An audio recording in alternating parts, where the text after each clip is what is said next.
1er février 1959. Oblast de Sverdlovsk, URSS. 9 étudiants de l'Institut Polytechnique de l'Oural montent dans un train en direction du nord.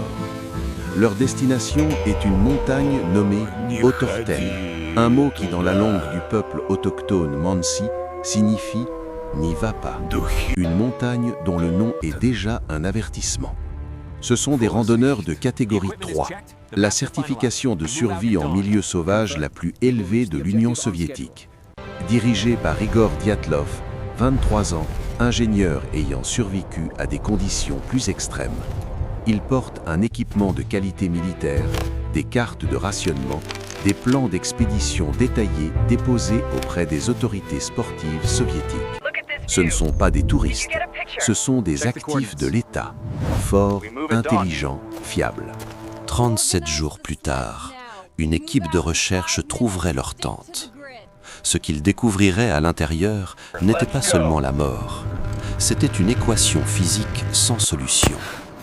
Une tente découpée de l'intérieur, des corps portant des blessures jamais vues en dehors d'usines automobiles, des vêtements radioactifs en temps de paix, dans des montagnes, et des empreintes de pas menant calmement vers l'obscurité à moins 30 degrés Celsius. Ce n'est pas une histoire de fantôme, c'est une anomalie médico-légale qui a survécu à l'Union soviétique elle-même. L'incident du col Dyatlov, où chaque indice est une contradiction. Quand les randonneurs ne revinrent pas comme prévu, une équipe de recherche dirigée par Mikhail Charavine s'enfonça dans les montagnes. Le 26 février, ils trouvèrent le campement sur le Kolatsiakl, la montagne des morts, en Mansi. La tente se tenait sur une pente de 19 degrés, partiellement affaissée mais droite. L'entrée faisait face au sud-est, à l'abri du vent. À l'intérieur, 9 sacs de couchage arrangés soigneusement, des bottes placées près de chaque couche, des vestes accrochées au poteau, des appareils photo avec la pellicule encore dedans, des journaux intimes ouverts au 1er février. Mais la paroi gauche était déchiquetée, pas déchirée, entaillée. Les coups de couteau commençaient depuis l'intérieur et allaient vers l'extérieur. Les pans de toile pointaient vers l'intérieur, pas vers l'extérieur. Dehors, 8 ou 9 séries d'empreintes, pieds nus, chaussettes, un valenki, une botte de feutre. Elles descendaient en file indienne vers la lisière de la forêt à 1,5 km de là. Pas de course, pas d'éparpillement. Les empreintes étaient profondes et délibérées, pas paniquées. La température cette nuit-là était entre moins 30 et moins 40 degrés Celsius. Le refroidissement éolien en faisait ressentir moins 60.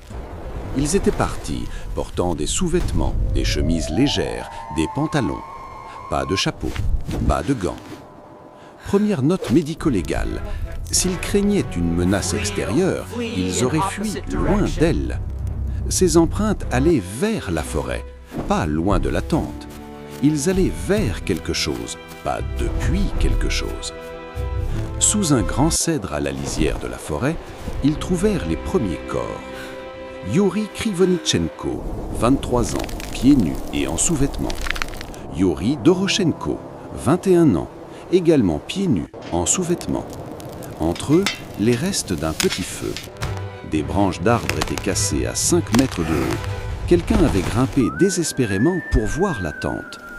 Cause de la mort, hypothermie. Heure du décès, 6 à 8 heures après avoir quitté la tente. Entre l'arbre et la tente, 3 autres. Lyudmila Dubinina, 20 ans, habillée mais manquant une botte de feutre.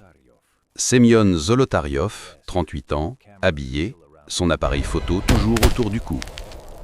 Rustem Slobodin, 23 ans, avec une fracture du front, mais mort d'hypothermie malgré tout. Tous les 3 faisaient face à la montée, vers la tente. Ils avaient essayé de revenir. Trouvailles d'autopsie, leurs estomacs contenaient de la nourriture non digérée. Ils avaient mangé 6 à 8 heures avant la mort, ce qui signifiait qu'ils n'avaient pas fui immédiatement après le dîner.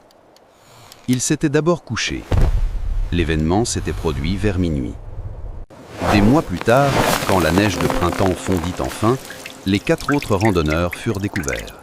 Ils étaient ensevelis sous 4 mètres de neige dans un ravin peu profond. Igor Dyatlov, 23 ans, Zinaïda Kolmogorova, 22 ans. Nikolai Thibault-Brignol, 23 ans. Alexander Kolevatov, 24 ans. Les rapports d'autopsie, traduits des archives soviétiques, racontaient une toute autre histoire. Dyatlov avait les mains meurtries, mais était mort d'hypothermie. Thibault-Brignol avait une fracture du crâne, une force équivalente à un accident de voiture à 50 km/h. Pas de blessure externe, pas de lésion du cuir chevelu. Conclusion médicale, traumatisme contendant dû à un impact massif unique. Kolmogorova montrait un saignement de nez, mais l'hypothermie. Et Dubinina, déjà trouvé à la lisière, fut réexaminé. Toutes les côtes de son côté droit étaient fracturées. Son cœur avait été repoussé vers la gauche. Il n'y avait pas d'échymose sur sa peau. Conclusion médicale, force de compression extrême comme une presse hydraulique. Elle manquait aussi de la langue, pas coupée, mais arrachée à la racine. Ses yeux étaient absents, les orbites vides, sans trace d'outil. Les mains de Kolevatov présentaient des brûlures radioactives. Des vêtements de plusieurs randonneurs se révélèrent positifs à la contamination radioactive. Dernière anomalie médico-légale, tous les 4 dans le ravin étaient mieux habillés que le groupe de la lisière. Ils avaient pris le temps de s'habiller. Pourtant, ils étaient morts sous 4 mètres de neige dans un endroit situé à 75 mètres du Cèdre. L'enquêteur principal, Lev Ivanov, nota les impossibilités physiques en 1959. Pourquoi découper la tente? L'entrée était dégagée, les couteaux étaient à l'intérieur. Découper prend du temps et du calme qu'il n'était pas censé avoir. Pourquoi descendre vers la forêt? La logique de survie dit de rester avec l'abri, ou de monter pour voir. Ils sont descendus vers un froid plus intense. Blessure sans lésion des tissus mous, seulement 2 causes naturelles. Une onde de pression extrême d'une explosion ou un impact à haute vitesse d'une grande chute. Aucune explosion n'a été enregistrée, aucune falaise à proximité. Source de radiation? L'installation nucléaire la plus proche était Mayak, à 600 km au sud-ouest. Les schémas de vent ne correspondaient pas. L'armée a nié tout exercice. Organes manquants. Les animaux n'ont pas fait cela. Pas de marque de dents. Pas de schéma de charognage. La langue a été arrachée, pas mangée. Conclusion d'Ivanov en 1959, la cause de mort fut une force naturelle écrasante que les randonneurs ne purent ni comprendre ni fuir. Il recommanda que l'affaire soit classifiée. Au fil des décennies, les théories surgirent, chacune expliquant une partie, aucune n'expliquant tout. Avalanche, la conclusion officielle d'une réouverture de l'enquête en 2019, mais la pente était trop faible. Aucun débris n'a été trouvé. Les empreintes sont restées intactes. L'Institut fédéral suisse de recherche sur la neige et les avalanches l'a qualifié de géophysiquement improbable. Vent katabatique, vent violent et soudain de montagne, pourrait expliquer le froid. Ne pourrait expliquer les blessures, la radiation, les empreintes calmes. Infrason, ondes sonores de basse fréquence causées par le vent sur des formes montagneuses spécifiques, peut provoquer anxiété, pression thoracique, envie de fuir. Explique pourquoi ils sont partis. N'explique pas pourquoi ils ne sont pas revenus quand cela s'est arrêté, ni les traumatismes. Essais militaires. La zone était connue pour des tests de missiles, des mines parachutées, des expériences radioactives. 1959 était l'apogée de la guerre froide, la course spatiale. Explique la radiation, les blessures par pression, les dossiers classifiés. Manque de documentation officielle ou de témoignages. Déshabillage paradoxal. Un stade avancé de l'hypothermie où les victimes ressentent une chaleur brûlante et enlèvent leurs vêtements. Explique les vêtements légers. N'explique pas pourquoi certains se sont rhabillés, le comportement calme, les blessures. Yeti, attaque Mansi, OVNI. Aucune preuve physique. Les anciens Mansi ont pleinement coopéré. Leur témoignage: nous avons vu des lumières sur la montagne cette nuit-là. Nous sommes restés à l'écart. En 2019, le bureau du procureur général russe a rouvert l'affaire. Leur conclusion: une avalanche de plaques a causé la fuite. L'hypothermie a causé les morts. Les critiques ont immédiatement répondu. L'avalanche ne fracture pas les crânes sans lésion du cuir chevelu, n'arrache pas les langues, n'irradie pas les vêtements. Pourquoi les dossiers sont-ils classifiés jusqu'en 2040? Qu'y a-t-il encore dedans? L'enquêteur original, Lev Ivanov, dans une interview de 1990, a dit « On m'a dit par des responsables du parti de blâmer des forces naturelles. J'ai vu des preuves de quelque chose d'autre. » Ce qui reste scellé, les notes d'enquête du KGB, les journaux d'activité militaire de février 1959, l'analyse de la source de radiation, les photographies complètes d'autopsie. L'incident du col Dyatlov n'est pas un seul mystère. Ce sont 9 mystères, un pour chaque randonneur, qui partagent un même lieu.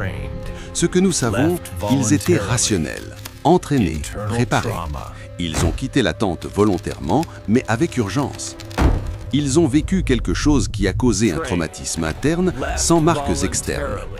Ils ont rencontré du matériel radioactif dans la nature. Les autorités soviétiques ont classifié l'affaire pendant 40 ans. Ce que nous ignorons, tout le reste. Ce n'est pas une histoire sur des monstres, c'est une histoire sur la physique qui se trompe, sur des corps qui se brisent d'une manière dont les corps ne devraient pas se briser, sur une montagne qui a gardé son secret à travers l'effondrement d'une superpuissance et jusqu'à l'ère numérique. 9 experts sont entrés dans la nature. Ils ont suivi toutes les règles de la survie. Et les règles les ont trahis. Alors je vous le demande, non pas en tant que conteur, mais en tant qu'enquêteur. Quelle pièce de preuve vous trouble le plus? Les empreintes de pas calmes, la poitrine écrasée sans ecchymose, les vêtements radioactifs, la langue manquante, ou le fait que tout cela soit arrivé à un seul groupe en une seule nuit? Dites-le moi dans les commentaires. Et la prochaine fois, nous examinerons un mystère plus proche de la mer, où un homme bien habillé s'échoue sur le rivage avec une seule note cryptique. Tamam Shud, l'affaire de l'homme de Somerton. Jusqu'à la prochaine fois, gardez la question. Continuez de questionner.